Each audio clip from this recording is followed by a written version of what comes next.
side is to maintain our unity. Vice President Osinbajo launches a 10-year primary health care guideline, standards and regulatory framework. Any investment in healthcare is a wise investment in the social and economic well-being of society. And on Good Morning Nigeria today, we continue our conversation on the All Progressives Congress National Convention. Plus, 3 years of NISA Microfinance Bank. And so the die is cast, and I dare say against all odds. So come tomorrow, Saturday, the 26th of March, 2022, the governing party, the All Progressives Congress, would hold its national convention here in Abuja. Kingsley. Well, that's right. But Claire, now remember that last Friday, when we had the first part of this conversation on the APC National Convention, we did mention that it took the intervention of President Muhammadu Buhari through a letter written on the 13th of March to the chairman of the Progressives Governors Forum, Senator Abubakar Bagudu of Kebbi State, to direct a reversal to the status quo ante and ensure that there was no change in the interim leadership of the party. Now, that move gave further impetus to the preparations for tomorrow's convention. Certainly, Kingsley. And just 2 days ago, that's on Wednesday to be precise, President Buhari engaged the APC governors again and also hosted the party's chairmanship aspirants to a dinner, but in closed door, of course, in furtherance of efforts at ensuring a rancor-free and successful national convention of the party. And from all indications, there is a plea on ground for the party to choose its leadership by consensus or unity list. Well, Claire, to buttress that proposal, the chairman of the All Progressives Congress National Convention Subcommittee on Media, that's Governor Abdullahi Sule of Nasarawa State, on Thursday disclosed at the Secretariat of the APC that the consensus idea will be one that will be carried through, and that's to say that members would affirm the next leaders of the APC who will be nominated through consensus. So far, we hear 7 aspirants, of course, have been named. Mohammed Sami Musa. There's also Saliu Mustafa. We have Mohammed Isu. We have Abdullahi Adamu. We have Umaru Tanku Al-Makura.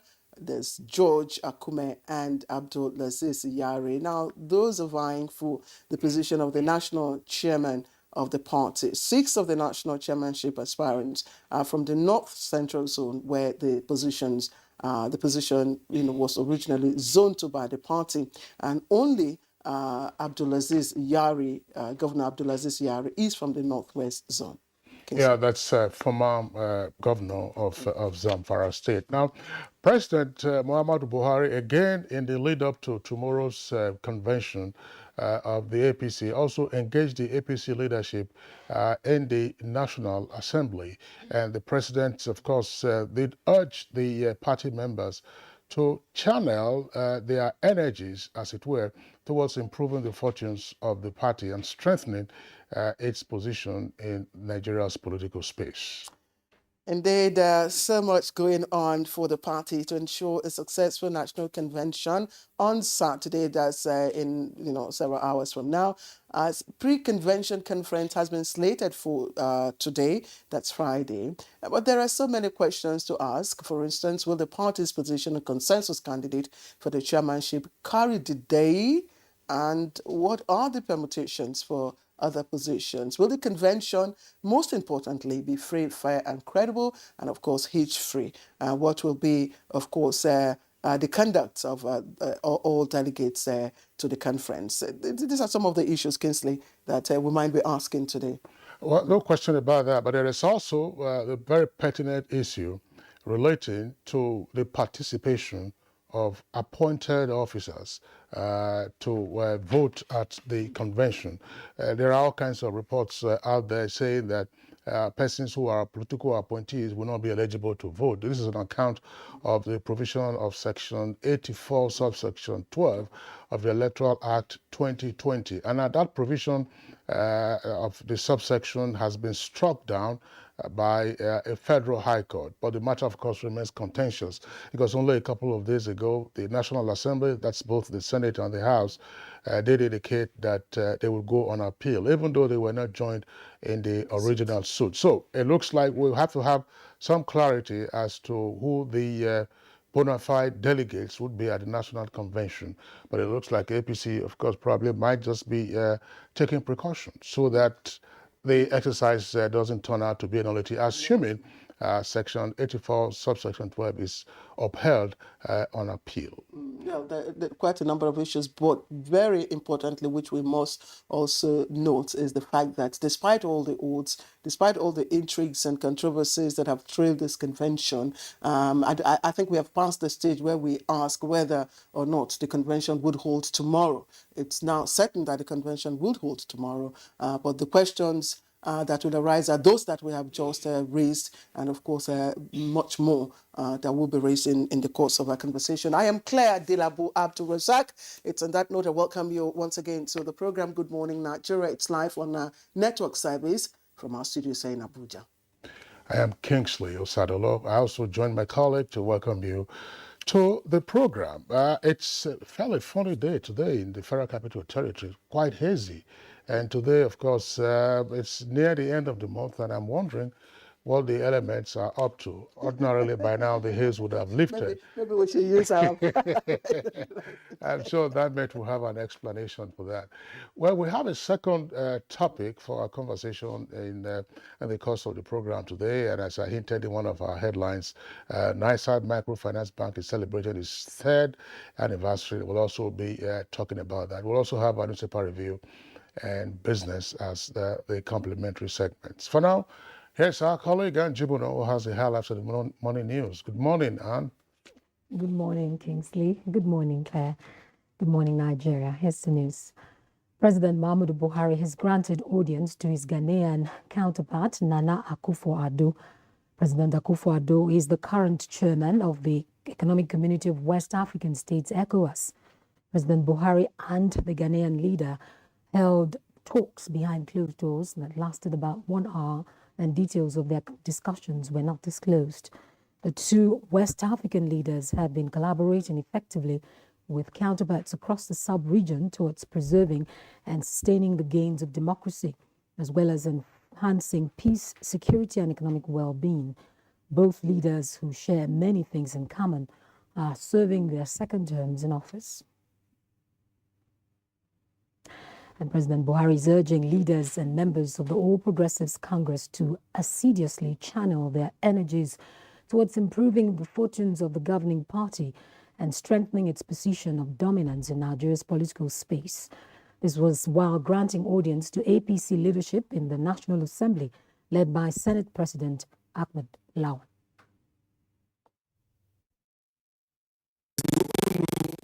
We cannot afford to do anything that will jeopardize the chances of the party in the 2023 general elections. We have an obligation to conduct the upcoming convention in a manner that not only fortifies the unity of our party, but also improves the prospects of our electoral fortunes. Founding fathers of the All Progressives Congress were Thursday evening hosted to a dinner at the presidential villa. State House correspondent Adamu Sambo reports that the get-together was organized by President Buhari.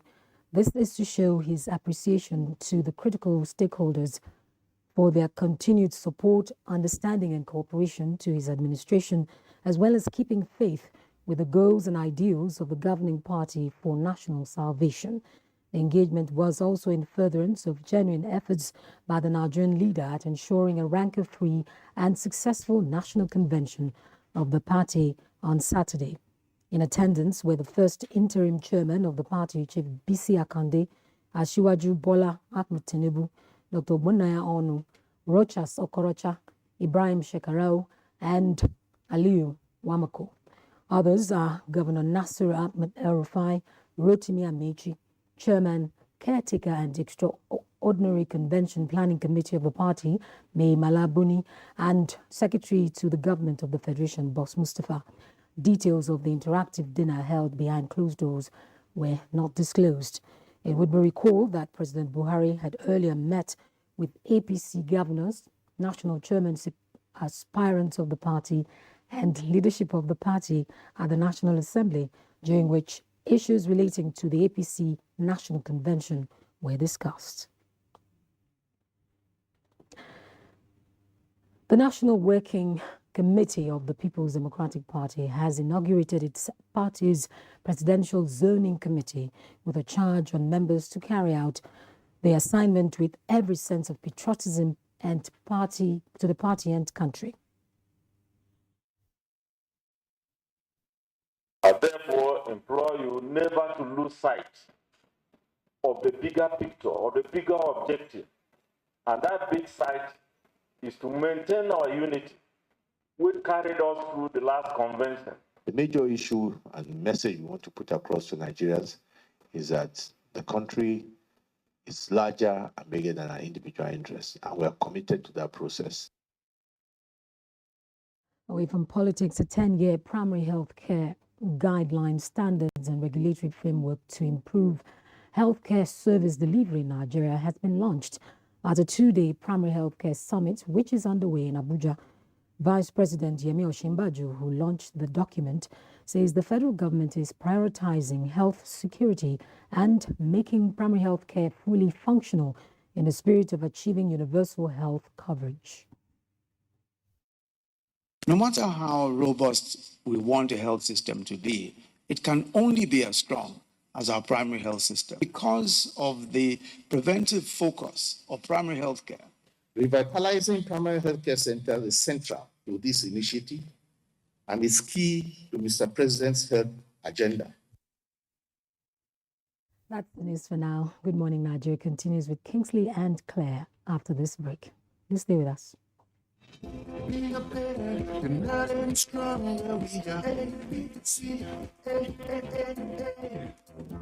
unity of the party is being strengthened by the day, and I am very comfortable because being chairman of the convention committee, I can see all the support from the governors. So we're making very good progress, and we're looking forward to the convention on Saturday.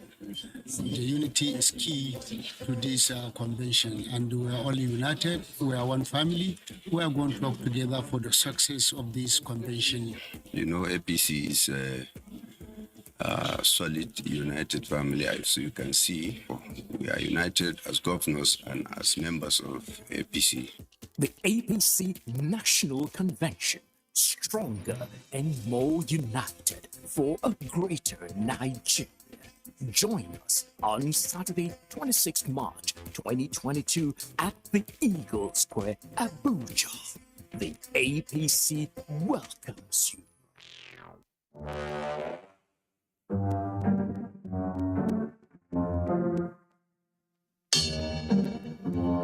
Now everybody knows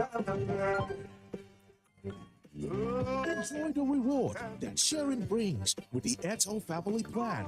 Get bonus talk time, SMS, and data for each family member you share with. Dial *141# now. Airtel, the smartphone network. Did you know that a quarter of the world's deaths from malaria is in Nigeria? And the reason being a mosquito that spreads malaria, a disease that puts everyone's life in distress. We believe that protection and prevention is the best cure in the fight to end malaria. Morphine insecticide with its improved formulation kills 100% mosquitoes that spread malaria. So spread the message of how we can fight to end malaria with Morphine. Morphine, our #1 choice. APC, united and stronger, working for a better Nigeria. APC. We've had our own fair share of differences of opinion, of contention, of debates, of robust arguments, but These are all geared towards building a much stronger entity, a much stronger party. There is nothing that is greater than the unity of APC, because APC remains the hope of this country. This party, the APC, is already united. The governors are united. Our major stakeholders are united. And we're going into this convention also united. The APC National Convention, consolidating our unity on a solid foundation of peace and progress. On Saturday, 26 March 2022, at the Eagle Square, Abuja. Ayew scores. Coolly slotted home by the skipper. Much more promising in the second half. Great ball, Musa! Here comes another clash of titans as Black Stars of Ghana face Super Eagles of Nigeria in first leg Qatar 2022 FIFA World Cup playoffs this Friday, March 25, 2022 in Kumasi at 8:30 p.m. Nigerian time. Catch the action live on the network service of the Nigerian Television Authority, NTA. For advertisements, please contact Bolal on 0803 7044 286, Howard 0803 3121022 or Nuhu on 0803 3260 729. Trying to get round the back of Arneson. It's in, it's Musa. Across goal. Musa shoot! Ghana versus Nigeria. The big game. Right, this is Good Morning Nigeria live on the network service of the NTA. Let's look at business news now. And Chairman of the Fiscal Responsibility Commission, FRC, is advising federating states to adopt fiscal responsibility law in the interest of national financial security. Let's get more from Alika Okwanachi Arwa.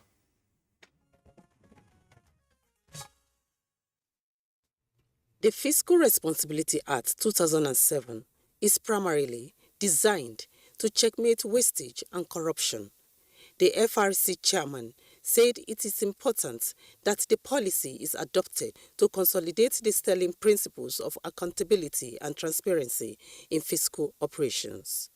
He added that the Commission is ready to provide technical assistance to the federating states who had been properly engaged on the necessity of incorporating the fiscal responsibility policy into state laws. He further expressed concern over the non-establishment of fiscal responsibility agencies in some states that have adopted the law.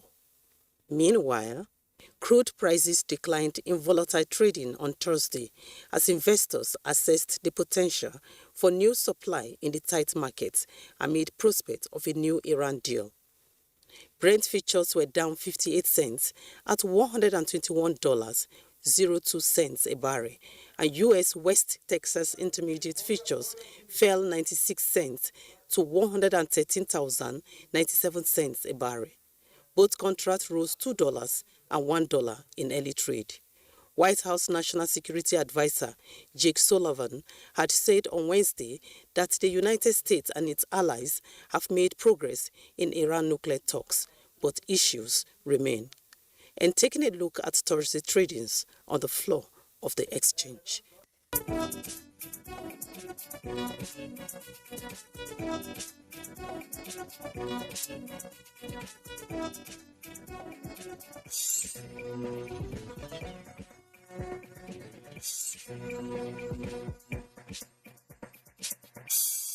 With business news, Alika Okwanachi Arwa.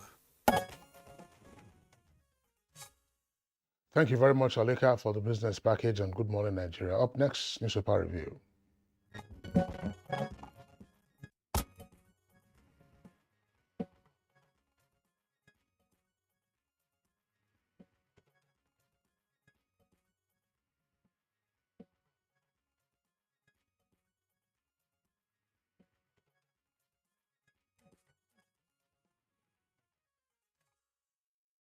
All right, let me quickly introduce Bayo Atoyebo. He's here as always to do the needful, which is a newspaper review. Bayo, good morning. Good morning, Claire. Thank you. Good morning, Kingsley. Good morning, Nigeria. All right, Bayo, good to see you. Let's quickly take the window page of the Nation newspaper. And most of the stories, of course, focus on politics. Now, above the name flag, you have the following headlines. Ibrahim, that's Jimoh Ibrahim, ordered to publish court records against AMCON MD. Reps, that's House of Reps, that's the kicker. Section 84, subsection 12 remains part of Electoral Act. Race for PDP ticket, Saraki, Tambuwal, Mohammed, Mit, Atiku, Anim, and others, unlikely consensus. Obi joins race, more aspirants pick nomination forms. Now, the Nation has a front page editorial, so it starts on the front page and jumps to page 11. The title is A Dangerous Precedent. The court verdict on the Electoral Act has all the trappings of a kangaroo show. That's according to the paper. You find details there on the front page with a continuation on page 11. Why police pay rise is delayed by IG. Tinubu recommends revival appeals for economy. And this story is on the APC. It says convention. Why we chose consensus option by APC and party to abide by Electoral Act. That's one rider. Another says President solicits unity among party stakeholders. Well, you have a number of stories inside the paper. Buhari consults APC founding fathers. Ex-senators canvass hate-free convention.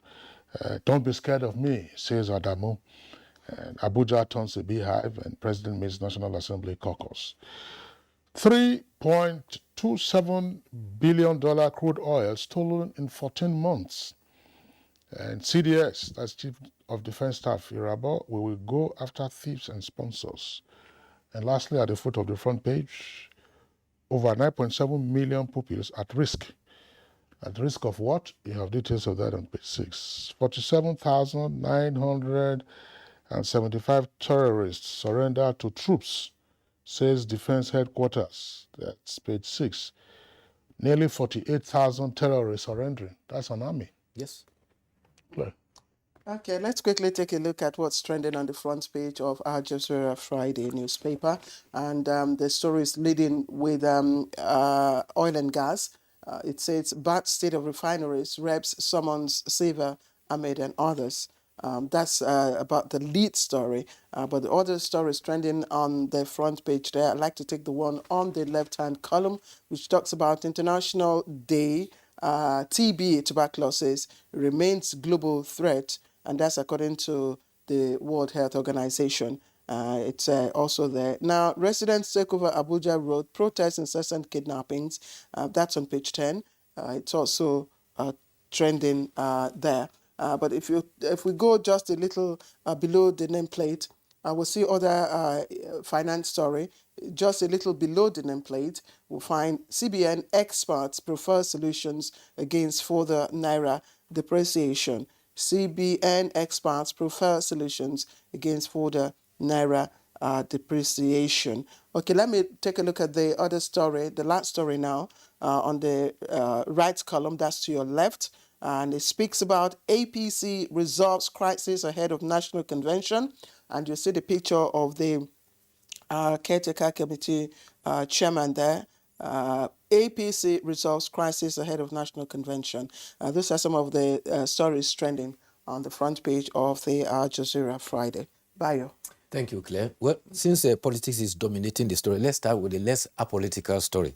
The Super Eagles of Nigeria are to take in the Black Stars of Ghana at the Baba Yara Stadium in Kumasi. It is the first of the two-legged match which they are playing for a place in Qatar 2022 World Cup. If Nigeria qualifies, it will be Nigeria's 7th participation in the World Cup. In the historical rivalry between the two nations, they have played about 71 matches. The first in 1951 was won by Nigeria 5-0. Subsequently, Ghana also beat Nigeria 6-1 in Jul Kokob. In the games they have played so far, there have been 19 draws. Ghana has won 25, and the Super Eagles are expected to at worst play a draw or win in Ghana today, so that the second leg will become a formality when they take on the Black Stars at Moshood Abiola Stadium on 29th of March. Well, they have to be careful. So what happened last night? North Macedonia shocked Italy 1-0, and the match was played on Italian soil in Palermo. That was a playoff because Italy has struggled to qualify from their group, topped by Switzerland.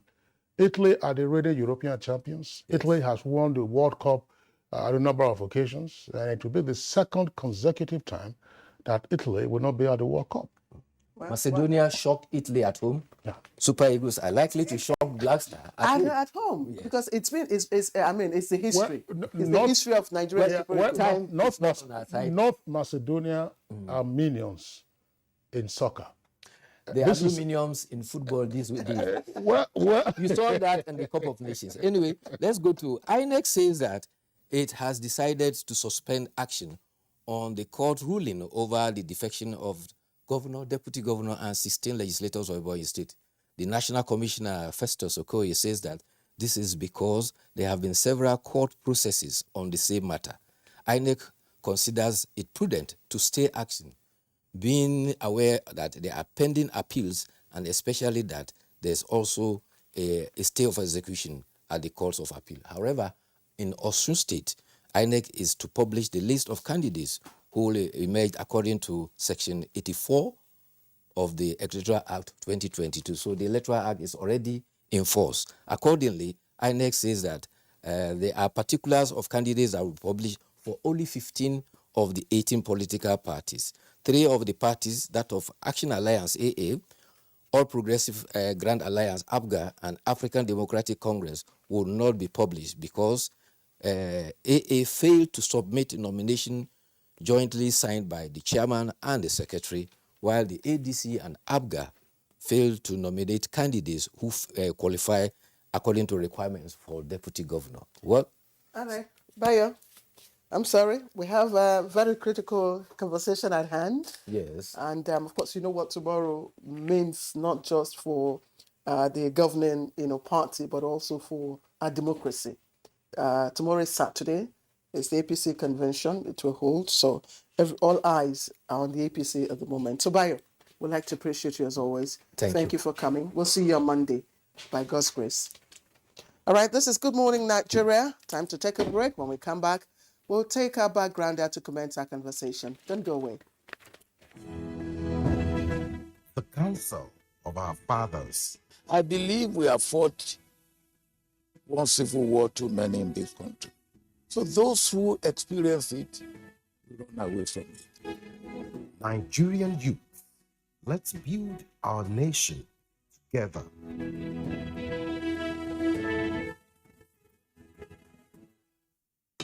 We are better, united and stronger. We are APC. We are looking forward to a peaceful convention where national leaders will emerge that will lead us to solidify on the gains that we have made, strengthen our party, strengthen our platform and our resolve and our ability to continue to deliver to Nigerians. We are working very hard round the clock to ensure that we deliver the National Convention on the 26th of March 2022. We're already putting all the arrangements to ensure a very smooth convention. We're going to this convention stronger than ever before, and we shall come out like a diamond. The APC National Convention, stronger and more united for a greater Nigeria. Join us on Saturday, 26th March 2022 at the Eagle Square, Abuja. It's scary, isn't it? Putting yourself out there, ignoring the voices telling you can't. Moments like these are when your fight or flight response kick in.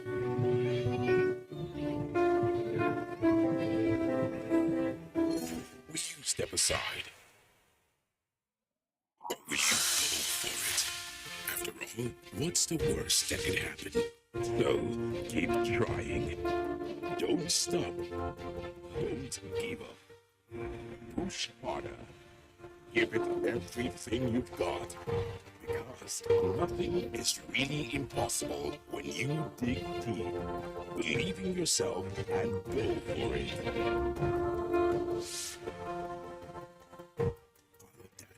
Available in many variants to nourish you every step of the way.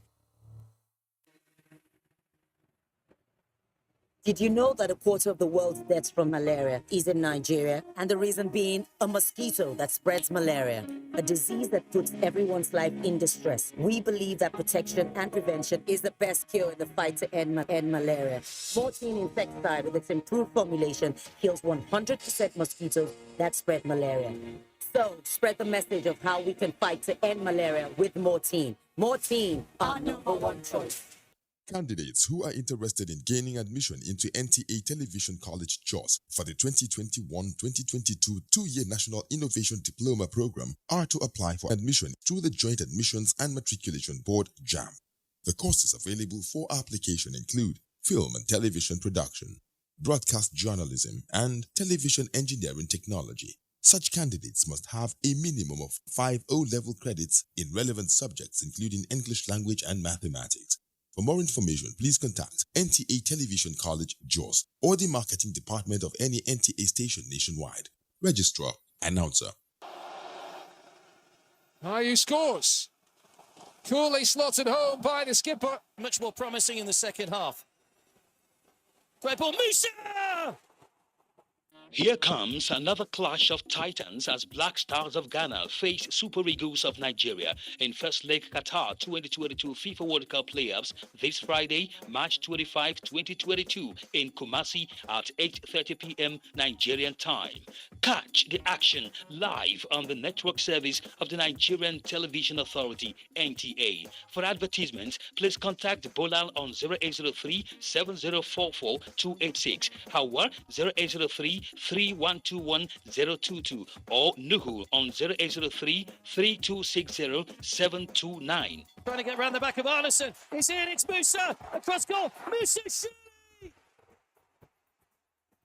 Ghana versus Nigeria. The big game.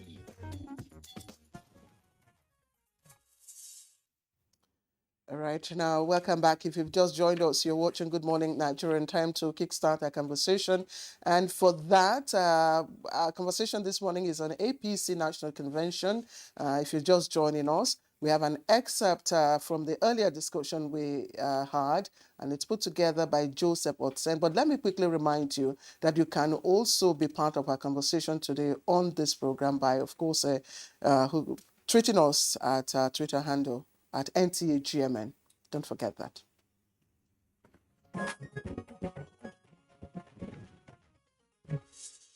We are not expecting in a democratic setting a totally calm, quiet, non-turbulent situation. Then it's not democracy you're practicing. In democracy, you expect an assemblage of people that are reading with different background of ideology, beliefs, ambition. And when such people gather, their expectations are interwoven. And if it's interwoven, it is not crisis.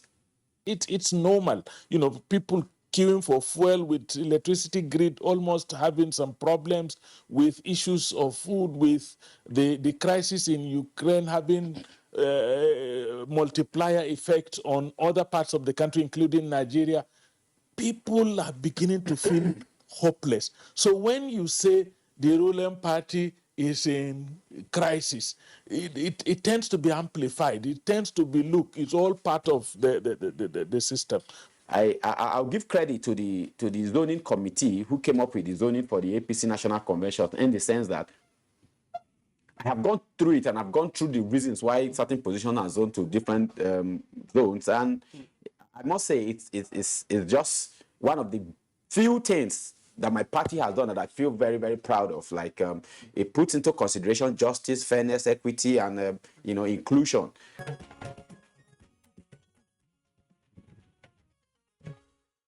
All right, thank you very much, Joseph Osent, for that snippet from our conversation on the forthcoming APC convention last Friday. We have two guests with us in the studios and would like to welcome them. First is Excellency Senator Hope Uzodinma, Executive Governor of Imo State. Your Excellency, a pleasure to have you with us on the program today, and also to welcome you to Good Morning Nigeria. I believe this is the first time we're having you.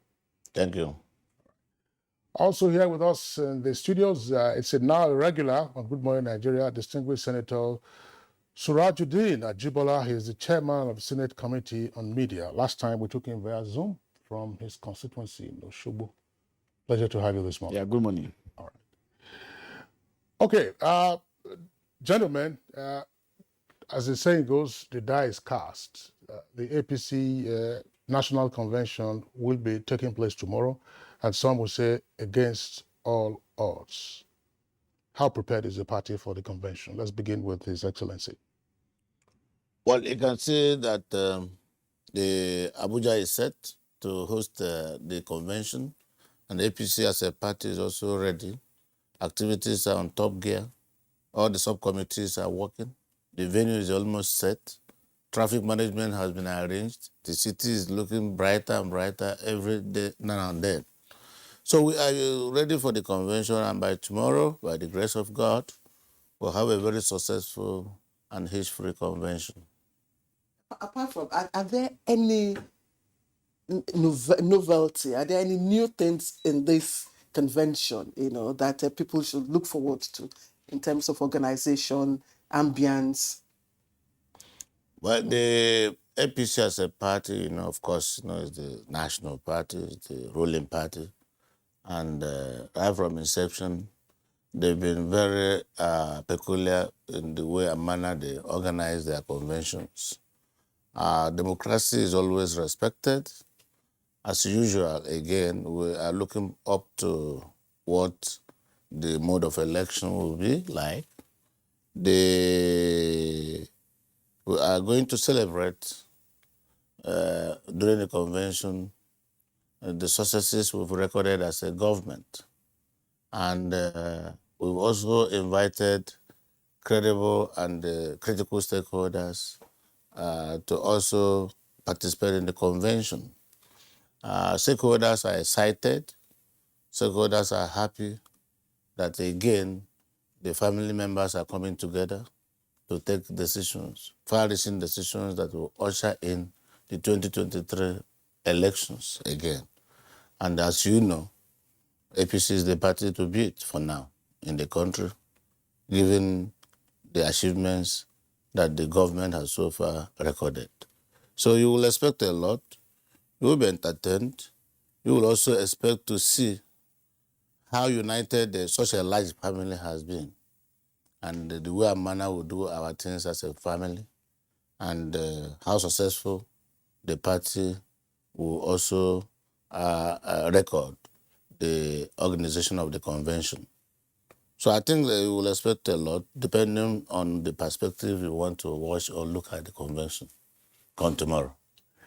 All right, yeah, that's for those who have the right permits to be at the grounds of the convention, and those, of course, who probably will be watching on television. Just one point that you raised now, you talked about the unity of the family of the APC. But in the lead up to tomorrow's convention, there had been a lot of tension. And there also been a lot of antagonism amongst the critical players of the party. It appears that the key thing was the control of the soul of the party. And, families would say, let's not wash our dirty linen in public. But in some cases, we also saw that the laundry of your linen was in the public square, with all kinds of epithets being used to describe some governors and others, who were in charge of the party. Why was there so much, if you like, infighting before tomorrow's convention? I have not seen any infighting in the party, and cannot also fathom from the angle you're coming from what suggests, like you are suggesting, of infighting in the party. Don't forget, APC is a very large family. And what we are practicing is democracy. And in any democratic setting, people may disagree, but what is important is the ability to agree and to forge ahead. Whatever may be the divergent nature of discussions before this time, have been harmonized. And you must have heard that tomorrow's election will be through consensus. Consensus is very tasking. You can only achieve consensus where there is unity, where there is like minds, where people agree to work together. Statements can be heard by people from here and there, But what is important is collegiate election. Tomorrow's election and the emergence of our national ESCO will be a product of delegate voting. So once there is consensus among delegates, it's not easy. They have to agree. All the delegates must come together to agree. And once it is done, I mean, that is the best form of democracy. In the United States, the current president emerged as through a process of consensus. For over the years, many presidential candidates, both in the United States and all the advanced climes, emerges as through consensus. It encourages unity. It encourages bonding. It's, the growth plan of the party. It enhances it. So I don't think that there is any disagreement as I speak to you authoritatively in the party. All right, let's bring in Senator Ajibola into our conversation. Senator Ajibola, we hear when we talk about, what is happening within parties, the response we usually get is that, it's a family affair, it's part of the democratic process. Governor Uzodimma has just alluded to that what is going on within the APC is a family affair. So are we likely to see tomorrow's event? We will be right to say it will be a gathering of family members. That's one. And if so, how closely knit are these members? Within the context of the event tomorrow, are we likely to see election, selection, appointment, consensus? Or is it, I don't know. Yes, I would say that tomorrow's convention is going to be a large dose of politics and entertainment, just has been alluded by His Excellency. It's not just going to be politics. Politics can be very rigorous, can be very laborious. So we're going to spice the convention with a large dose of entertainment. And that is why an array of entertainers have been put in place by the entertainment committee and even the publicity committee. You are going to see diverse people to compare the event, as many as a dozen, so that you have different perspectives, different ideas, because it's going to be approximately a 36-hour event. And of course, at that event, you also see key stakeholders in the party, including Mr. President, the Vice President, the leaders in the National Assembly, that's the Speaker and the Senator, and key stakeholders giving a goodwill message. The idea of democracy is about heterogeneity of ideas. And in the context of that heterogeneity, there must also be some form of aggregation of those ideas. Of course, in the build-up to any process like this, the stakes are very high as to ensuring that we have a party that is able to, in a capable way, succeed on what has been achieved by the party so far, and then carry the banner towards sustaining good government in the country. So as to, but of course in Nigeria, and I will say this with all self responsibility, you see, being in an image maker of the National Assembly, I think it appears that we have a sense of cynicism pervading our atmosphere, whereby it is all those negatives that come into being. Even today, when I was at your lobby here, we saw almost all our governors coming to speak in unison. Even when somebody has seen that, that palpable sense of unity, sense of oneness, somebody will still want to hazard some form of negativity just to achieve that. And what has the party done in this regard? Even the area of contest, if there will be, and that will address your second question, whether there will be consensus, selection, election, and everything like that. Whatever mode you want to do, what matter is that we have a constitution in our party. Our constitution says our leadership should emerge from democratic elections. And of course, a proviso to that is that where there is a consensus, then there will be an affirmation of yes to ensure the genuineness of that convention. So even in the context of an unopposed candidate, for instance, there will still be a yes vote of affirmation to ensure the majority of the delegates will be there. So irrespective of whether consensus, whether there is a contest, there will still be some form of election, either in form of affirmation or a contest. And I will tell you that the way even our party has organized this convention, in the build-up to it, the area of contest has been narrowed down. We have, first and foremost, what we call zonal allocation of positions. So in zones, like my zone, Southwest, we already know those positions open to us to contest for. Then Southeast, they already have zones, zonal positions, both in the NEC, NWC, and zonal position to contest for. Then within the contest of every zone, we also have what we call micro-zoning. My state also already know these are the positions you are going to do. So, irrespective of the fact that we have large number of positions to be contested for, the areas will be narrowed. And I've had experience of being part of the convention of our party from inception. Of course, in the build-up to it, even until about noon till evening tomorrow, you may still see some people still saying, okay, I want to go. But by the time it will be, and I don't have power of clairvoyance, I'm not a prophet.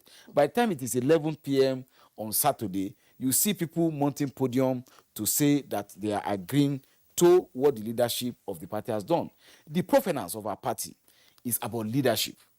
And leadership has a way of building consensus and ensuring that whatever interest people have are able to coalesce into some form of synergy that will ensure a proper orientation in terms of what will come out. So, irrespective of whatever naysayers will say, you are going to see the dynamism of politics.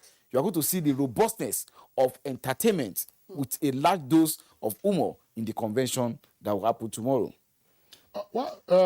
Senator Ajibala, thank you very much for the points that you have raised. But chroniclers of Nigeria's democracy cannot fail to note the lead-up to this exercise. I mean, for instance, you had a caretaker committee in place for a long while, and we do know the circumstances that brought that about in the first instance. And happy is the news, such as you have indicated now, that tomorrow's convention is taking place, and it appears that it will be more of a coronation than a king contest, and the coronation, of course, arising from the horse trading that had gone on in the background. We have another guest who is joining this conversation at this time. He was a member of the 6th Senate, distinguished Senator Abubakar Umar Gada. He's been a guest on Good Morning Nigeria a couple of times. Senator Gada, pleasure to have you this morning. Good morning, Nigeria. Okay, and straight away, tell us what hopes and anxieties, if any, do you have about tomorrow's convention of the APC? There is no anxiety whatsoever. The word anxiety is alien in the way and by the level and quality of the plans we have on ground. So we are going to give Nigerians a world-class convention, a convention that is befitting of any reference for future engagement of similar conditions. So I'm happy that we have what it takes to go into this convention. The processes have begun in earnest, and every subcommittee is effectively discharging the mandate given to it vis-a-vis the delivery of convention comes tomorrow, inshallah, successfully. So no anxiety. The question of anxiety does not even arise. We are ready. We have perfected our plans, and we will give Nigerians what will make them proud. All right. Senator Gada, thank you very much. We'll just allow you to catch your breath, and then we'll return to you in a short while. Let's now take the question to His Excellency, the Governor of Imo State, Senator Hope Uzodimma. Fine, and we all expect that your expectations, are met at the convention, and by that I mean no anxiety. But my question is, are all the aspirants agreed to Mr. President's intervention, and basically are they agreed to the adoption of the consensus? Well, the convention is not today. The convention is tomorrow. And the product of the convention will only be announced tomorrow. I think the process that will usher in the election of the various officers will be completed by tomorrow or next tomorrow even. So everything is still going on. Consultations are going on. You can see from yesterday or day before yesterday, Mr. President, who is the leader of the party, consulted with progressive governors, consulted with leadership of National Assembly, consulted with the various aspirants to various offices, and even founding members of the party and the leaders also consulted with them last night. So it is our hope that the purpose of that is to achieve a uniform peace that will enable complete process through consensus. Consultations are very key and important in any democratic setting because it's a business that you have to get the consent of others to agree. I must commend the leadership role Mr. President has deployed this period. And I'm almost certain, because of the reasonability of minds that are involved, that we will be committed to our party leadership, we will be committed to the advice of Mr. President. And we, as also critical stakeholders, will be reasonable enough to see the need to continue with the unity in our party, to continue with to support the processes that will enable our convention. Why is the APC convention being discussed all over the world? It's because the party is successful. If it is a party that is organized in one mushroom apartment, it won't be discussed. People discuss the level of discussion and attention and interest that we have seen of late. Sure, is a clear signal that APC as a party is a successful party. You can only be interested to have stories or watch events unfold from successful outfits. So I'm excited. When I see things happen this way, I get encouraged the more. Because what it shows is that our party is doing well. And honestly speaking, our party is doing well. Because every day you have seen the number of people trooping into the party, joining the party. If there is nothing happening in APC, we will not be receiving the number of entrants as new members into the party that we witnessed of late. So I think that the aspirants that Mr. President met with is just for consultation. And of course, when you go and apply to serve the party in one capacity or the other, you must have in mind that in any contest where there are more than 2 or 3 persons, one person will definitely emerge. And once the person emerges, the next thing to do is to support him and work with him. So far, how many of the aspirants are left to be consulted, to be won over? Well, I'm not in the committee, or I cannot say for sure now how many aspirants we have for all the various positions, because the chairmanship... For the chairmanship, precisely, we know that the Zamfara State Governor has bought a form. I mean, is contesting, or has he? If I may, is it former Zamfara State Governor? Former. If I may, you see, the processes for the convention should be looked at from 2 perspectives. The processes that will culminate in what is essentially said tomorrow is still going on, irrespective of whatever political horse trading is going on. Yeah. As I speak now, I can tell you that the screening committee of the party worked till 2:30 a.m. this morning, and are going to reconverge again at 12 noon today So it will be around by around 2 p.m. today that you even have a comprehensive list of aspirants that have been screened. So as at now, you can only be talking of aspirants that collected form. The fact that you have collected form does not mean that you have passed through the crucible of screening. So as we speak now, we must be able to make a distinction between the legal processes that will culminate in election and the what I call, the backdoor political trading that may, ensure, seamless process, tomorrow. So that we must be able to make a decision. The party has also produced ballot paper, I can tell you, for in any eventuality that there will be a need to contest. So no option is foreclosed. And that is why I want to say that it's not really a case of coronation. It's a case of democratic contest. But consensus is also a mode of achievement of democratic ends.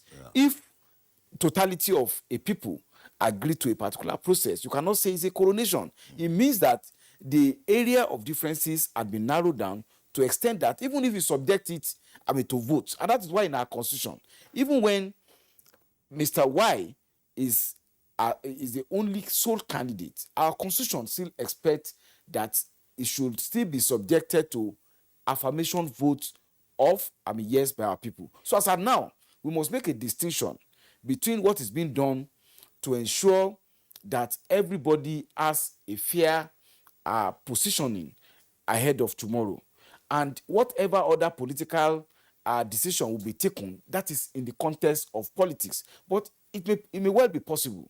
I think 1 or 2 conventions had occurred that almost all positions had gone unopposed. Then 1 or 2 aspirants will say that they are not ready to step down. Then we'll go into a democratic contest. So invariably, there may or may not be 1 or 2 or 3 positions that will be contested. But what is going on now, it is still premature, if I may use that word, to say whether anybody is still in the race, whether anybody has a pullout, whether there has been some form of understanding. But what is clear is that the zonal arrangements appear to be one of the unique features of a way of reaching consensus, as has been said. For each of our zones, we have leadership structure, including the governors, former governors, senators, and all of them will build consensus around what will emerge from their zone. Okay, Senator Ajibola, thank you very much. You've talked about the affirmation of an unopposed candidate. That is a requirement of a yes vote to uphold the candidacy and the election of that particular. And that borrows heavily from the 1999 Constitution as already amended, I suppose. And it's commendable that the APC is also taking that route. But tell us something, and our viewers as well. There has been a lot of attention on the position of the chairman of the party. It's almost as if the other offices are somewhat irrelevant. And some persons would ask the question, are you seeking to elect a superman or a potential dictator so that he superintends over the party and, as the saying goes, no shaking? Why is there so much attention on the position of chairman of the party? Your Excellency first, and then before we bring in Senator Gada. Well, first of all, the chairman is the citadel of the working committee, and that is the #1 position. More importantly, the chairman of any political party sometimes represents the symbol and the face of the party.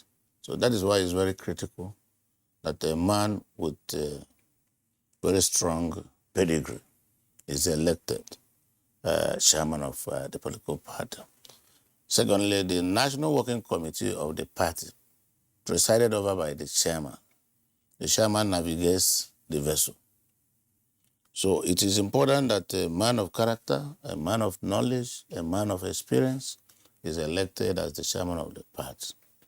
No wonder the current consultation that Mr. President is doing to be able to, among other things, also ensure that whoever that emerges as the chairman of the party will be a man that is in position to perform the responsibilities of the driver of the working committee.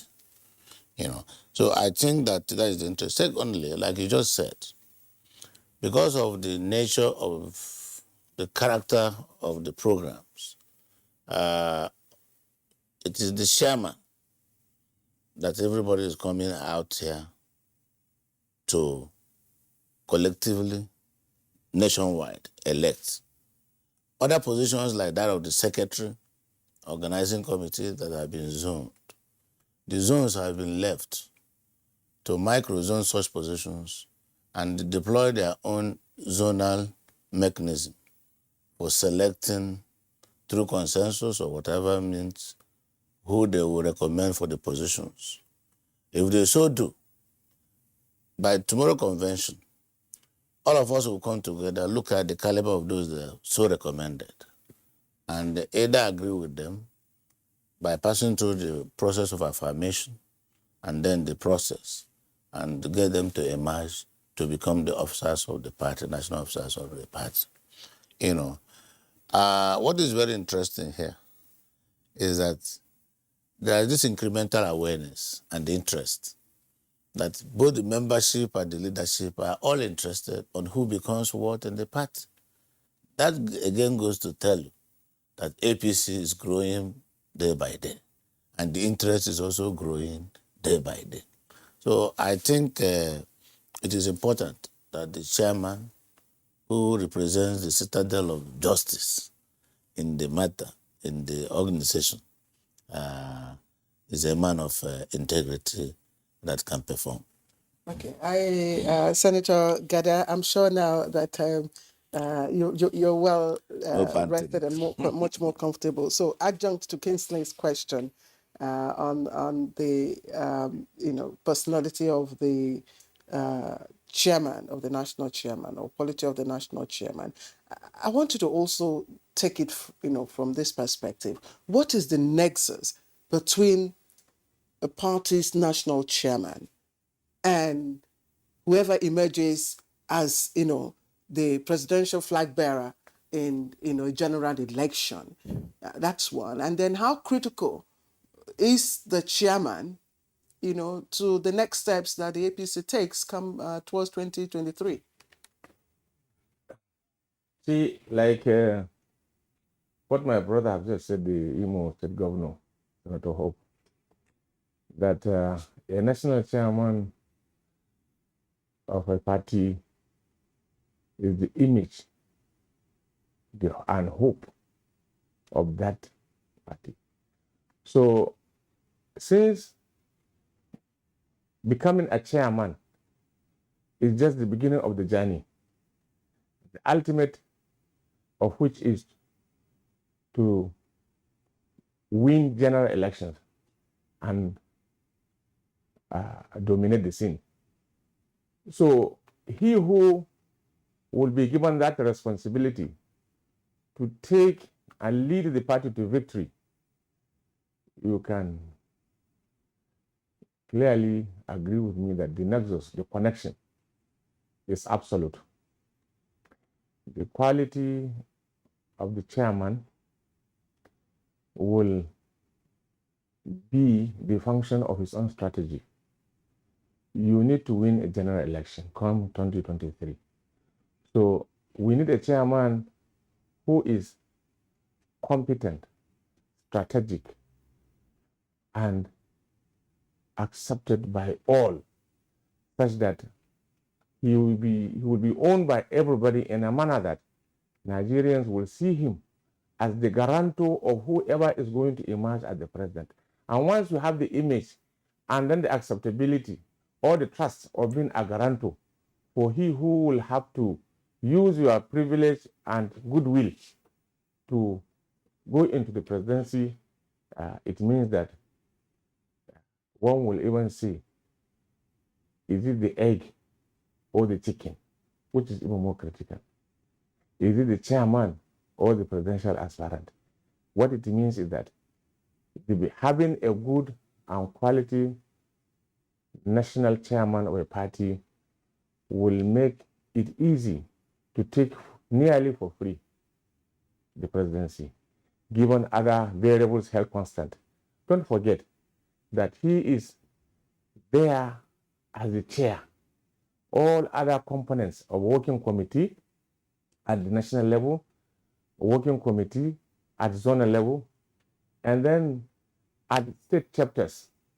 These people are what will ultimately come together in our collective wisdom to have a national chairman that is not just a befitting in terms of ability, but accepted widely and collectively. So we need the nexus between a national chairman and a presidential candidate is absolutely absolute in terms of what determines what becomes of it.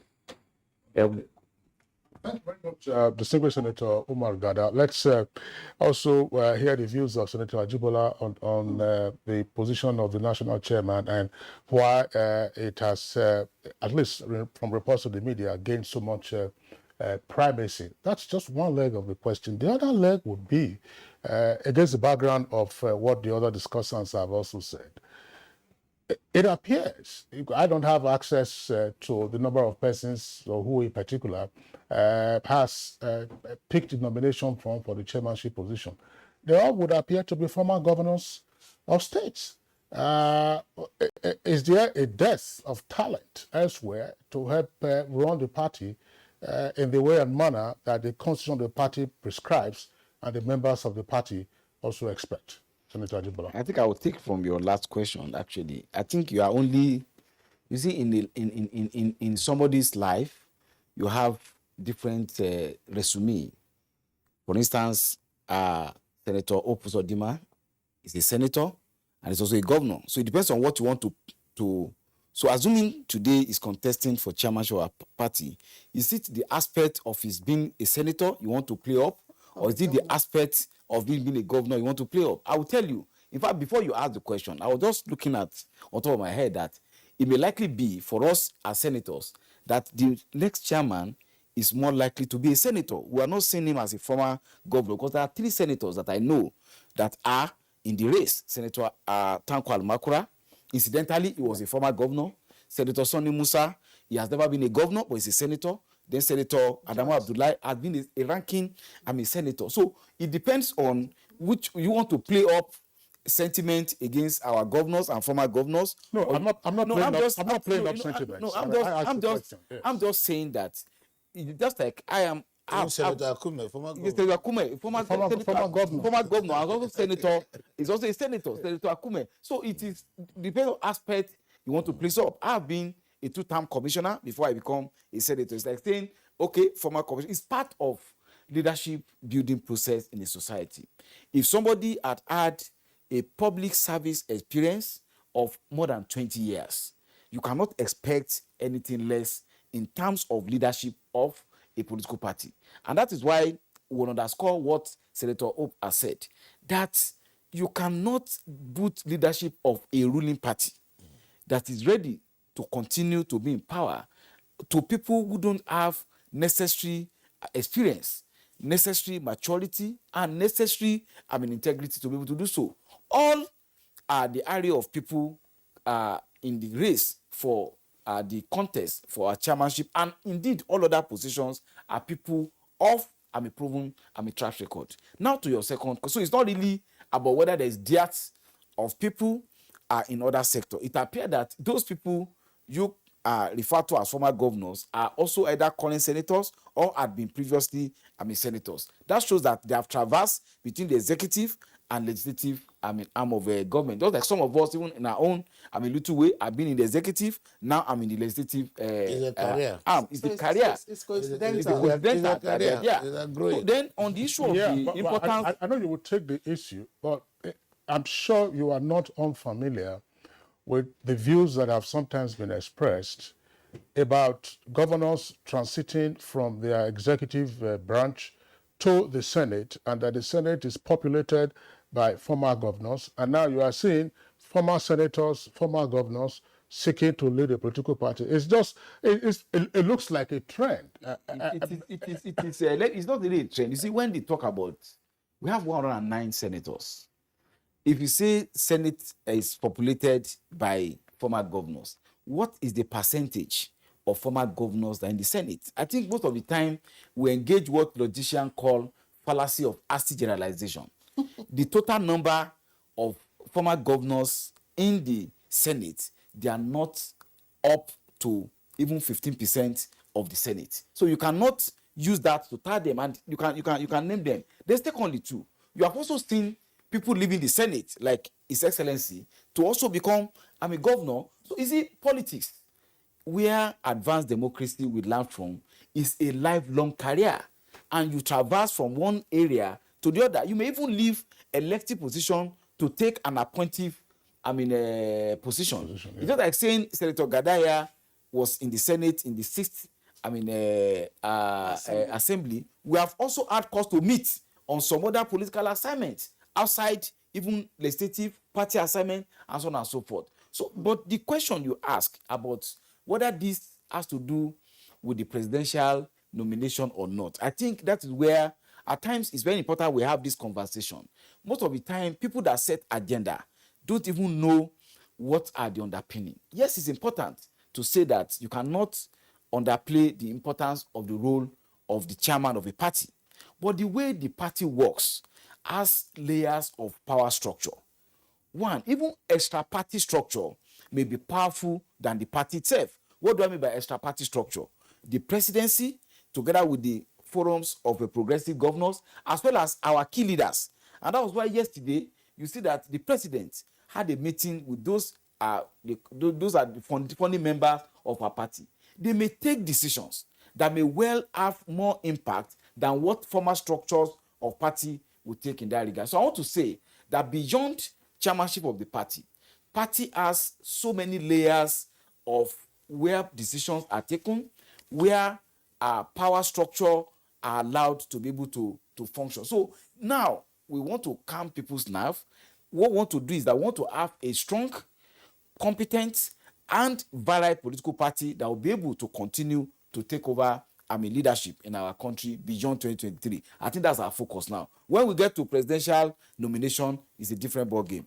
You know, Senator Ajibola, thanks a lot for your response, and the candid response. I mean, you also said, which is practical politics, that beyond the formal structure, you also have the superstructure of political parties. There's no way that doesn't happen in most democracies around the world. They call it super delegate in the US. In the US, that's right. That's for their nomination, for the nomination of their presidential candidates. But one thing that has lingered, and some persons often draw attention to this, will this convention ultimately address the question of the composition and function of the Board of Trustees of the APC, Your Excellency? When we get to the convention, we'll look at the convention brochure and we'll see the items for discussion. If the constitution of the membership of the Board of Trustees is one of those, we will address them. You understand? And in addition to what the distinguished senator said, about the chairmanship of a position of our party, we're looking for experienced and knowledgeable men and women who will become the chairman of our party because of the onerous task of driving our party. And the experience is not gotten in a vacuum. For you to be experienced, it has to be from one activity or the other. To that extent, you have to be one former this or former that to be able to get that experience that we are looking for. So I'm not surprised that former governors and non-serving senators who are political practitioners are now expressing interest, and from one of those that a chairman will eventually emerge. But the take home here, which is very clear to all of us and our viewers, is that APC is the party to beat and has gotten the envy of millions of Nigerians, because the interest I've seen, the incremental interest I've seen of late, is something to be happy about.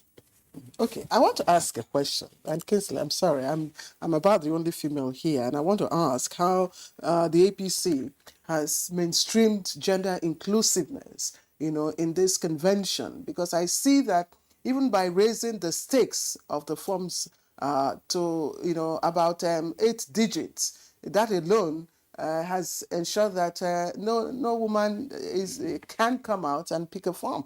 I don't know. If I may, Yes, actually, our party is, when it comes to mainstreaming, you only see right from inception of APC, any figure you see for collection of form is 50% of it that is paid by female gender.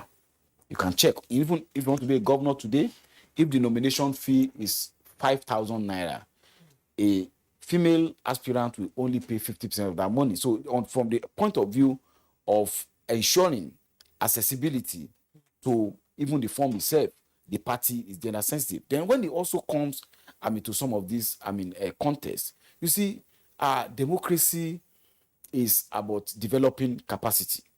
There have been issues about whether a particular percentage of party position should be reserved for the female gender. In fact, it was one of those, turning issue in the recent constitutional, amendment. But we must not lose sight of the fact that the party itself is not a patronage organization. Party, the way I conceive it, and any serious politician must conceive it, is an instrument of power. And that means that you must not see it as if you are doling out patronage. We have quite a number of women who are very able, competent, and are participating in the process of even bringing this convention. My committee, we have 6 work groups there. How many women are vying for the very elated positions that we're talking about? I know. Naturally, the woman leader will be not necessarily women leader. We should also at some point be having man leader. No, not necessarily. What makes it ridiculous? That's ridiculous. No, but even at that, when you say gender, no. Gender alone is not female. No, gender, Your Excellency. Sometimes we have this misnomer. Once you say gender, it means a woman. No, gender is both male or female. Gender female. Yeah, when you my sister, let me come in here. Let me come in here. We started from the Beijing conference that women were being discriminated, women equality and inequality. So gradually now we are equal. Now the new terminology is gender mainstreaming. Is it going to be through mechanical process? I thought that we are now equal. And the issue of eligibility and merit that should drive the society is not being looked into. Competencies, performances are here and there. I think that I'm cautious of not being accused of discriminating or making women look inferior by reducing the application fee from what is supposed to be to something very, very low.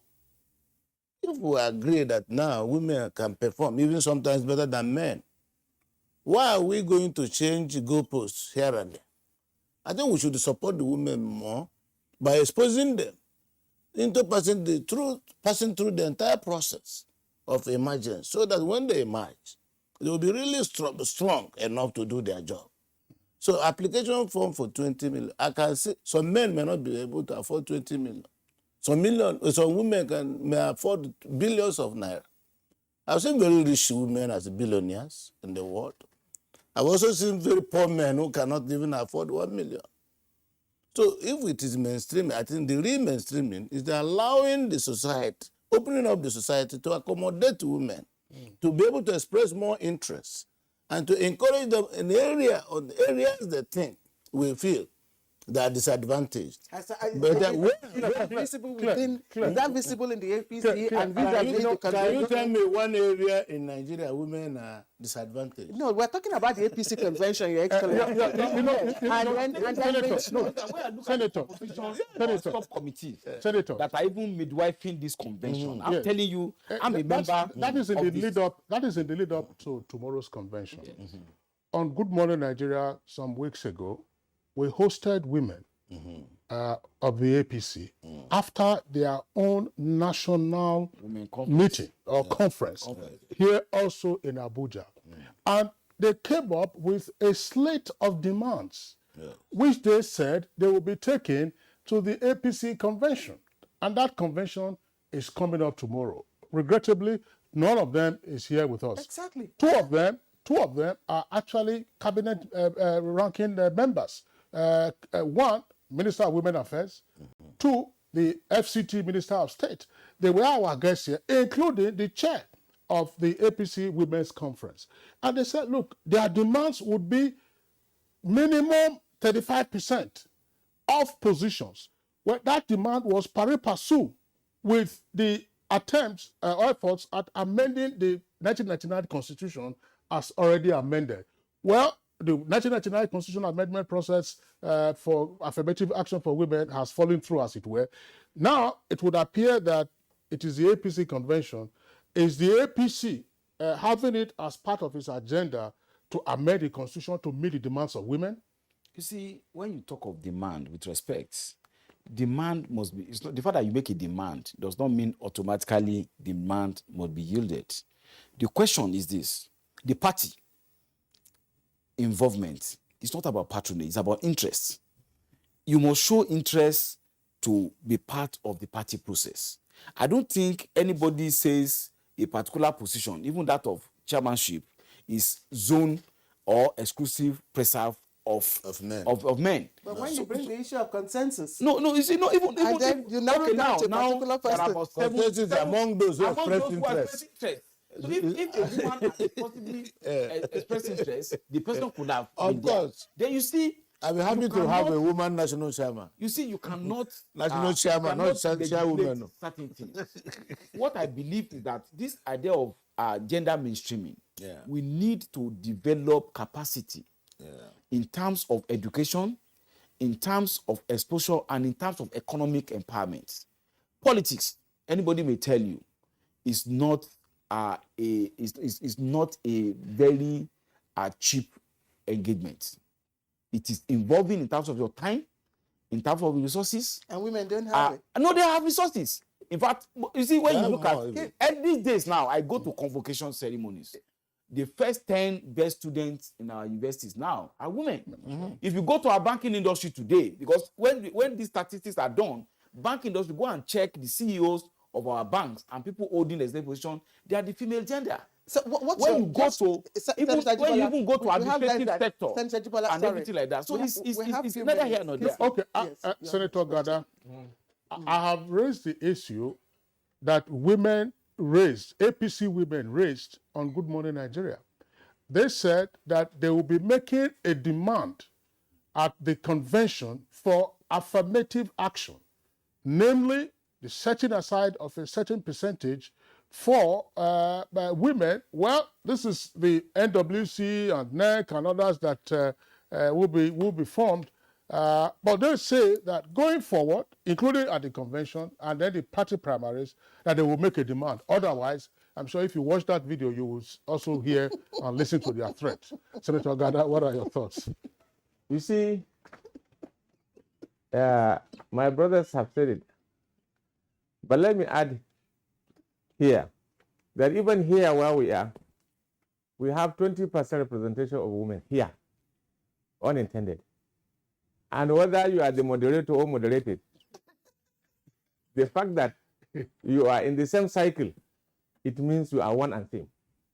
And whatever sentiment a woman is not here to express, they are more than represented by the sentiment of the moderator, along with the drills which she is posing, either by way of blackmail or I'm just being an echo chamber for what women said on Good Morning Nigeria and posing it as a question to you, because you are all insiders in organizing tomorrow's convention. We are saying the same thing. You have to round up. Yes, we are saying the same thing. You see, this is the party that is women sensitive. Let me use the women sensitive. We have, in our plans, every single thing we do, women take prime position and prime consideration. Not only that. You see, I wish that you also look at other structures of the society. You see, APC, women, special disabilities, youth, these are the focus of our party because this is the future. And so women are not only encouraged to be, but they are extraordinarily supported in all ramifications to rise and, realize their potentials as leaders and as stakeholders within the democratic polity and experiment. So, okay, thank you. I will just, Your Excellency, we have just a minute to round up this conversation. One point that has also been raised, that Senator Ajibola referenced it, to say, yes, you have superstructures in the party that help intervene when there is crisis. But again, some observers have asked the question, assuming you didn't have President Muhammadu Buhari, what would have been the fate of the party today ahead of the convention? But we'll have a president. Assuming we didn't have. No, they will have. I said, assuming you a President Muhammadu Buhari, specific. Well, God that gave us President Muhammad Buhari, God that gave us President Muhammad Buhari would have also given us a solution. But at the same time, we have organs of the party. We have organs of the party as provided for in the Constitution. And there is no political party that will come up boldly and say they don't have internal mechanism for managing all issues. So APC as a party is structured in a way that the organs of the party, including internal mechanism for managing even conflicts and disagreements, are all in place. So once that is deployed, every committed member of the party will follow. Every political party and its membership is known for loyalty to the party. In other words, even before this time, there is this popular saying that said, party is supreme. It means once the leadership of the party takes a decision, you have an incumbent responsibility to follow. Is President Muhammadu Buhari the leader of the party? Of course, yes. There's no doubt about that. He is the leader of the party. Kingsley. All right. On that note, we'd like to ask Senator Hope whether he's the leader of the party in Imo State. We're dealing with the National Convention. And would like to, on this note, appreciate I guess we wish we had more time. We have a second topic to deal with this morning. Senator Surah Judin Ajibola, Chairman, Senate Committee on Media, would like to thank you for being our guest on Good Morning Nigeria. Senator Abubakar Omar Gada, member of the 6th Senate, we also thank you for being our guest this morning. And Your Excellency, Senator Hope Uzodinma, Executive Governor of Imo State, deep thanks for your contribution to our conversation this morning. Kingsley, just before you go for a break, I just want to say that I hope that after the convention, we'll be able to have Senator Hope Uzodinma and, of course, the distinguished senators here. Well, not just the distinguished senators. And we hope we also have women, APC women, who will be part of the conversation. We will have affirmative action. Affirmative action. All right. So on that note, we thank our guests. When you bring women, the moderators must only be men. No. That's our internal mechanism. Take a break now. We'll take a short break. When we return, we'll get into our second topic for discussion.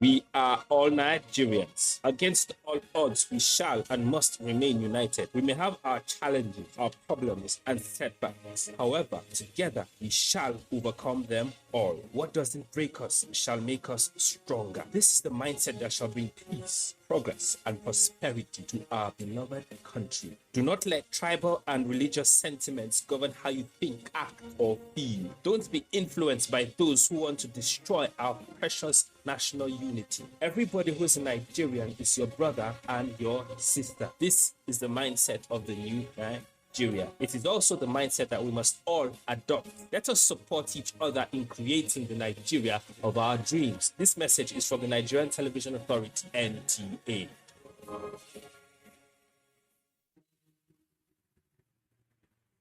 Did you know that a quarter of the world's deaths from malaria is in Nigeria? And the reason being a mosquito that spreads malaria, a disease that puts everyone's life in distress. We believe that protection and prevention is the best cure in the fight to end malaria.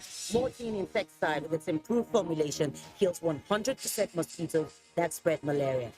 So spread the message of how we can fight to end malaria with Morphine. Morphine, our #1 choice. IU scores.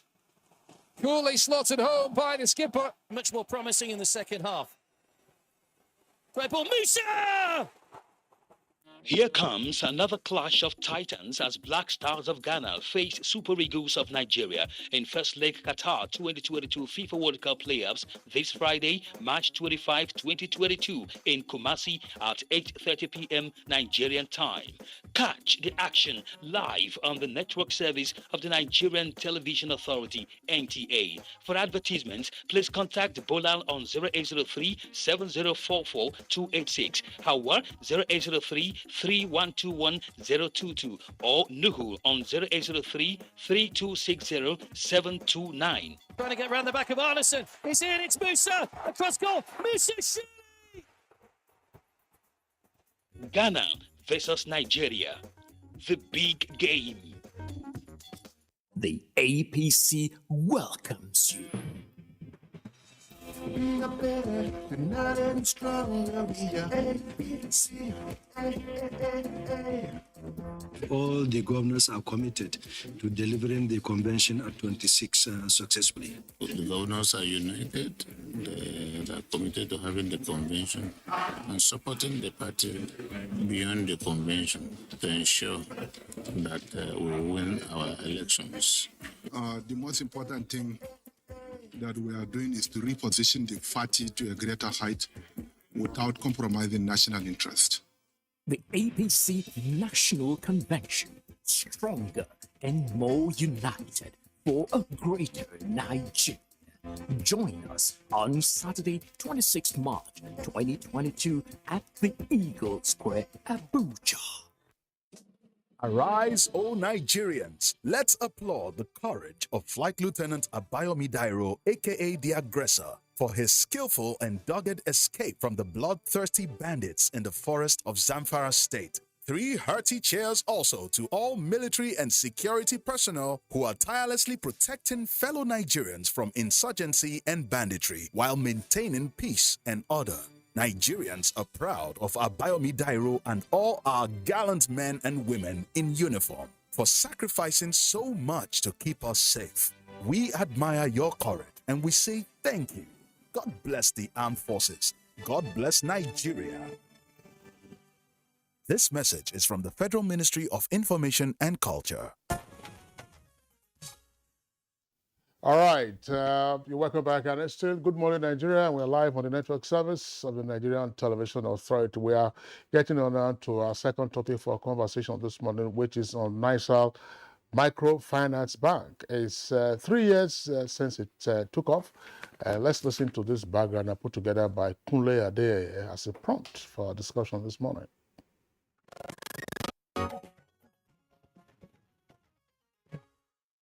Within just 3 years, National Microfinance Bank's contributions to different sectors of the economy have been immeasurable owing to its widened scope and targeted interventions. Incorporated by the Central Bank of Nigeria, National Microfinance Bank has been in the forefront of actualizing the federal government's quest for diversifying the economy, with agriculture playing a pivotal role. The quarterly GDP reports by the National Bureau of Statistics NBS confirm that agriculture has been a major contributor to the GDP growth. So far, National Microfinance Bank has disbursed 533 billion naira seamlessly to 911,067 Nigerians through various schemes such as the Targeted Credit Facility, Agribusiness Small and Medium Enterprises Investment Scheme, the widely accepted and successful Anchor Borrowers Program, Nigeria Youth Trust Funds, and non-investment banking.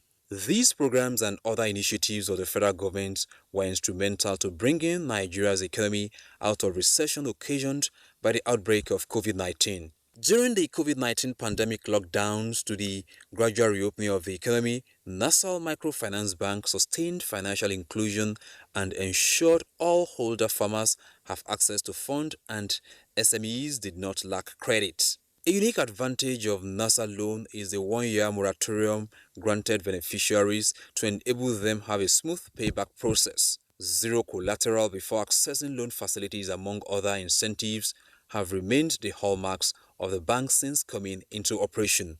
Currently, more than 10 million applications for loans await approval. Having itemized the proactiveness of Nassau Microfinance Bank, some questions yearn for answers. With hundreds of billions of naira given out as loans, is the sustenance of these initiatives not threatened? Are beneficiaries not seeing these interventions as mere gifts from government? And how is the payback process guaranteed? Expect answers and insights in a moment.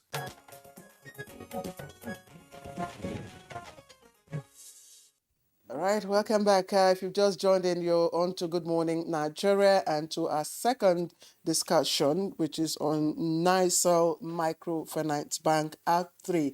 And so to discuss this issue with us, we have here in the studio Abubakar Abdulkadir Kure, who's the Managing Director, Nassau Microfinance Bank, and we're glad to have you join us. Good morning. Thank you. Darlington Lawson is also here with us. He's the Executive Director, Banking, Nassau Microfinance Bank, NMFB. Thank you very much, Mr. It's a Lawson, pleasure being here. All right. All right. But gentlemen, let's begin this conversation by telling our viewers what Nassau Microfinance Bank it's all about, and thereafter what the journey has been in 3 years. Okay. Thank you so much. Nassau Microfinance Bank was set up by the Drive initiative of the Governor Central Bank, who is the chairman of Bankers Committee. The idea is to unlock credit to the SME sectors and those at the lower and middle level of the economy. Because as you know, most of them don't have assets. They don't have liquidity. So they don't have accessibility. They don't have affordability. Accessibility in the sense that banks will say, bring collateral, bring cash flow, bring guarantors. All those are limited to allow accessibility. Whereas instead of affordability, banks charge as much as 30% or more, but we charge under a central bank intervention for. So the idea is to promote and empower those at the middle and the lower, and eventually to promote financial inclusion, which will lead to growth in the economy, employment, poverty reduction, and eventually even the government also gain for SME by way of tax revenue. Darlington, you want to speak some more on this, on the whole idea of the Nassau Microfinance Bank. What are the areas of intervention, and who are your major clients? What source of funding? Okay, thank you very much. Basically, hitherto, the lower rung of the economic ladder have had difficulty accessing credits in the kind of credit that you can make available at good rates and all. So I think the advent of Nassau Microfinance Bank was supposed to close this gap, and that's what we are doing. The products, the sources of funding are largely intervention funds from the Central Bank of Nigeria, as guided by the federal government of Nigeria. And we had the flagship product was the Agribusiness Small Medium Enterprises Investment Scheme loans, which is we abbreviate AGSMIS, which pretty much allows entrepreneurs to access training, first of all, certify themselves for the roles they are going to play for the economy, and then access funding. That's one. When it started, the maximum amount was about 10 million. And but today, for it to reach out to more people, it's now 3 million. Then, of course, we have the targeted credit facility, which came about as a result of the pandemic in 2020. When that happened and a lot of people were in lockdown at home, the federal government thought it was necessary to reach out to people, ensure that people had funding, they had spending money, so to speak. And of course, we also have the Anchor Borrowers Program, which was always in existence to access, to give credit to smallholder farmers.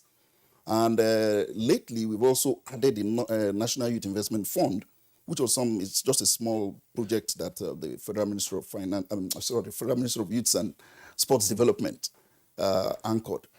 Those are the products we have for intervention. As a bank, MD will also maybe want to corroborate this, that we had to decide on adding on-balance sheet lending for sustainability of the bank. That is doing pretty much what other microfinance banks do. So that's it in a nutshell.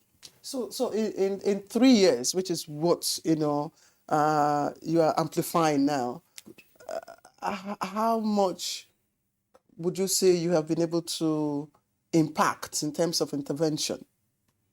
Okay. Yes. Okay. Maybe the end. Okay. Let me start. I think we have done significantly well. I had people saying that even not for the National Microfinance Bank, the economy wouldn't have come back from recession. So, for instance, if you look at our balance sheet, we have done over 560 billion within the 3 years of existence, out of which COVID took about 67% of the total disbursement. That is about 380 billion. So if you look at COVID, we have covered 670,000 beneficiaries. And in total, all our loans, over 900,000 Nigerians have benefited. So if you look at the impact, it's actually huge. You have organizers, you have people who are doing all sorts of bikes, businesses. You have people who are opening shops, people who are doing tailoring, people who are doing service sector. So it has a lot of multiplier effect in the economy. Because during the lockdown, a lot of businesses were closed. A lot of people don't have jobs. So when the initiative came under the governorship of Central Bank, Dr. Emefiele, a lot of funds went to the financial system. So that empowered people to get jobs, to open their businesses, to also have a means of livelihood. So that has, to an extent, also reduced crime in the society. And that I can tell you, the success story is huge. Because I have people coming to me and say, look, you guys are doing a good job. If not for what you have been giving ordinary people, a lot of things will have happened in the economy. The economy will have locked down completely. And some people in their life, I can tell you this, they have now received over 200,000. All of a sudden, they receive 500. So if you see what they have done, some of them have done with the 500, you'll be marvelous. Because they are putting into assets that can generate income to not only be able to pay back, but also to empower their family, and so that they can eventually be self-employed. Mr. Lawson. Yes, sir. Were these or are these handouts or loans on soft terms? Thank you. This is a crucial part of what we do, and that's about disseminating the right information. They are loans. When you hear credit facility, or the credit there implies loans. So they are loans, and we expect them to be repaid in due course. The terms are very good. 1 year moratorium, nobody does that. In fact, when the pandemic struck, the governor in his magnanimity extended by another year the moratorium period, meaning when you don't have to repay the interest or principal. He extended it. So the terms are good. Anyone with such volumes with you and you start a business and you don't even think about repaying, then we need to question the morality of it all. So it's a loan. People are supposed to pay back. The repayments will start. In fact, they are supposed to commence from this month. Actually, that's when the 2-year moratorium period ends. So indeed, it's something we hope. We've been reaching out. We've been sensitizing the public. We're not going to go about chasing you with anything, but we would, moral suasion. We also have some tools which we can, levers we can, pull to ensure repayments. I was just wondering, what is your presence like nationwide? Yes. Currently, we have 114 branches within the 3 years of existence. Consider it's a massive jump. Hardly do banks create branches that way. The idea is to have outreach and depth to the ordinary people. And the target is 774 local government. So our target now is to see how we can be progressing gradually, while also leveraging on technology to reach out, to get more people to be financially included. Currently, we have machines around our branches whereby we can register people for BVN. People who are not in the banking sector, they can come to our branches and register. So the idea is, the strategy is to do both physical presence in branches so that we can reach out to the ordinary people, especially in all the local governments, and also leverage on technology. Because we deal with volumes. The volumes we have done within the last 3 years in terms of volume, not many commercial banks will have done it as it is. With respect to recoveries, I will urge all Nigerians to please try and pay back, because there is a recycling loan. If you don't pay back, if A does not pay back to the bank, B cannot be able to get it. So we should be like a cross guarantee to each other. If you know anybody that has taken loan from NASA Microfinance, please urge him to pay back. We have a lot of queues lying. As I'm speaking to you now, I have about 12 million Nigerians looking for NASA COVID loan, even though we shut the portal almost 1 year ago. And I have a lot of people also looking for, currently it's only the NIB interest banking that is open in the portal, no interest banking for the TCL aspect. We have over 3 million looking for the same loan. So if people don't pay back, definitely people on the queue may not be able to access it. You know, you talk about access, and I've also heard about those who have tried to access, your intervention and have, made some hurdles. Yes, and in fact, this morning someone said to me, Claire, you need to ask that question. Why is it that some people don't get access?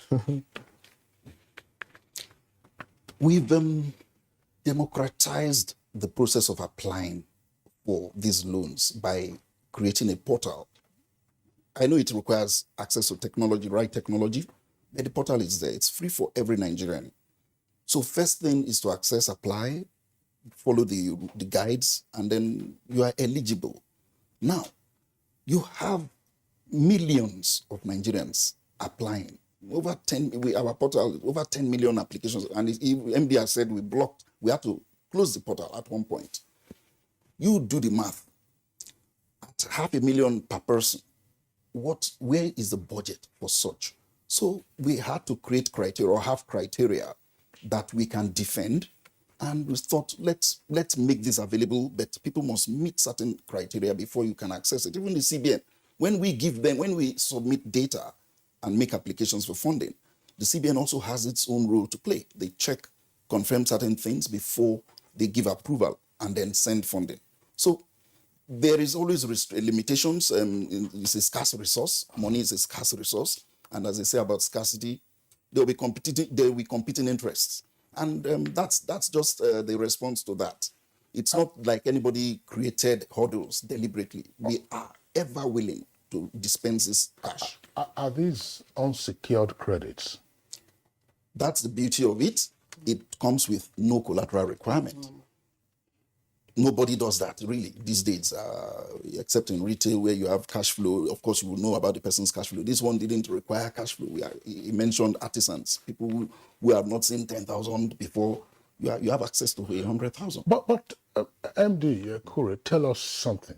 When you have this deluge of applicants for your facility, and therefore the hunger to have resources to run their businesses, which they previously probably didn't have. What does that tell you about, one, the state of financing, the state of the economy? Yeah, definitely there's a huge gap in the SME lending, and that's why my bank was set up. And I will urge all other commercial banks to also, and I think the governor of Central is trying to push commercial banks to target the SME lending, the informal sector.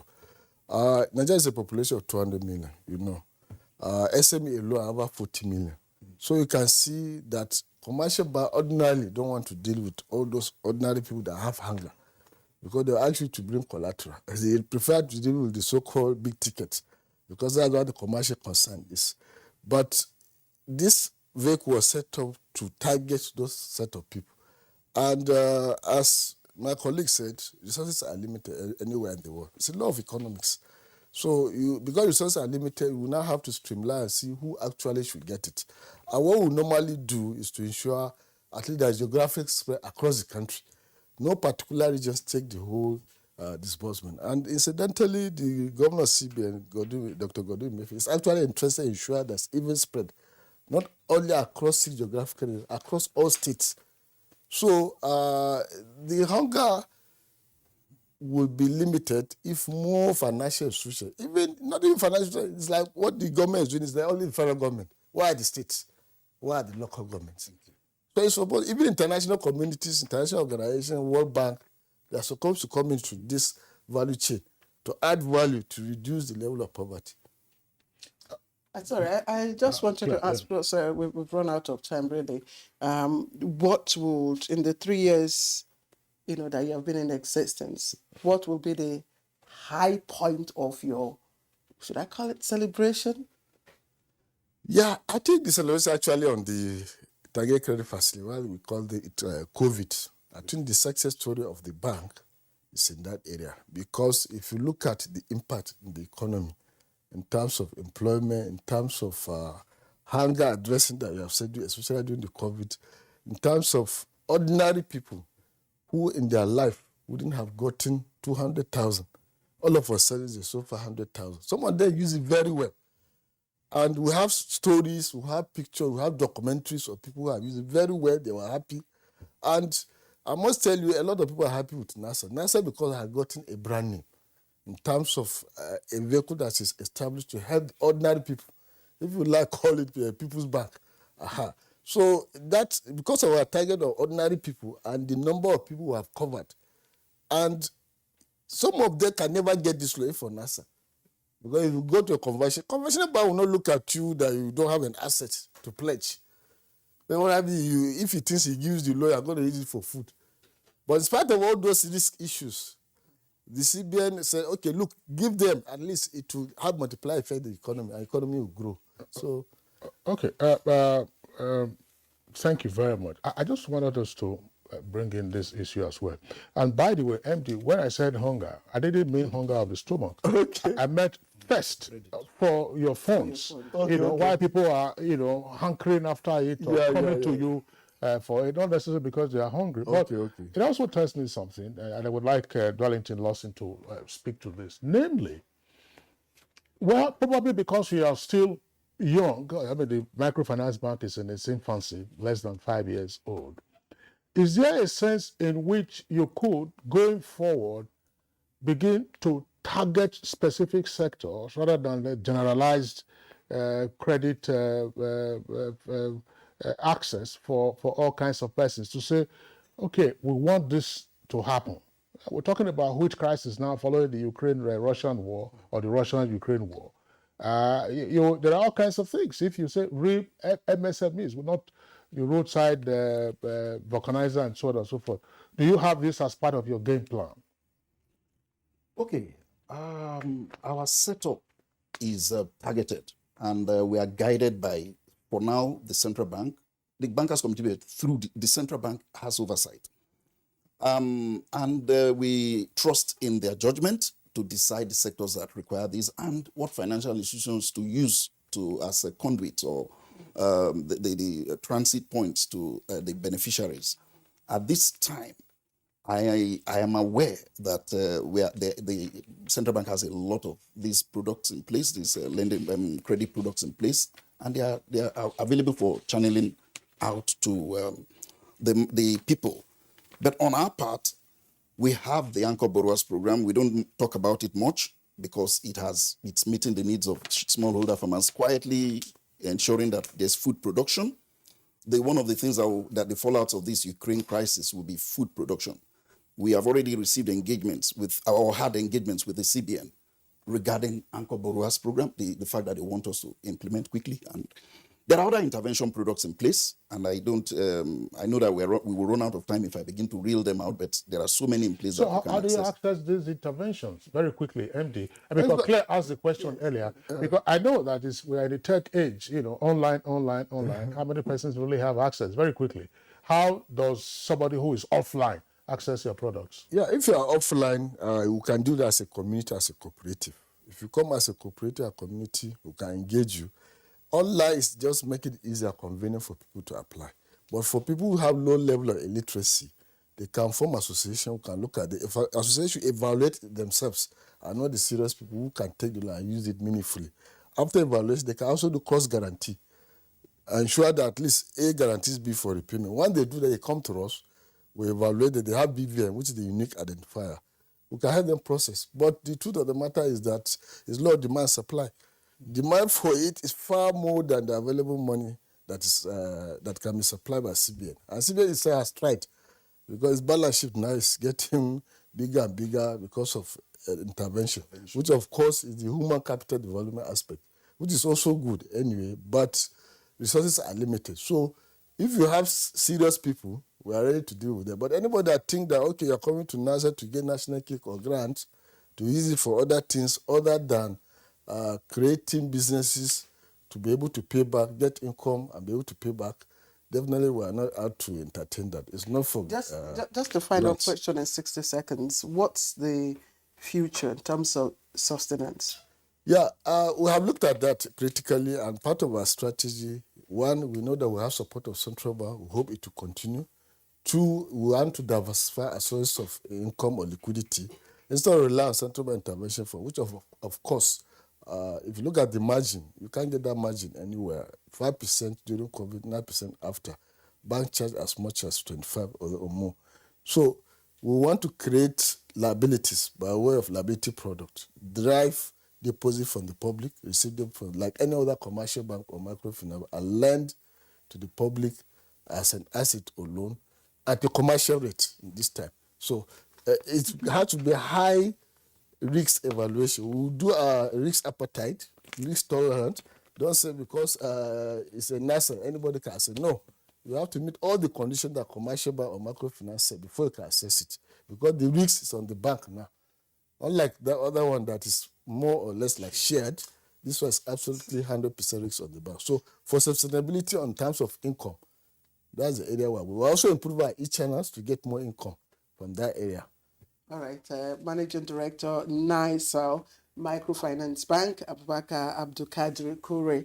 Would like to appreciate you for coming to share your perspectives with us. Darlington Lawson, Executive Director, Banking, NISAL Microfinance Bank. Also appreciate you for coming to Good Morning Nigeria, and we wish you a happy 3-year celebration. Thank you very much. And a brighter future ahead. Thank you very much. All right, and that's Good Morning Nigeria for today, and indeed for the week. It's been nice having you join us from Monday to today, and we do hope you'll find time to join us again same time next week when the program returns. I am Claire Delabu Abdul Razak from all of us in the studio. Have a good weekend. And I'm Kingsley Osadola. I say take care of yourselves and enjoy your weekend.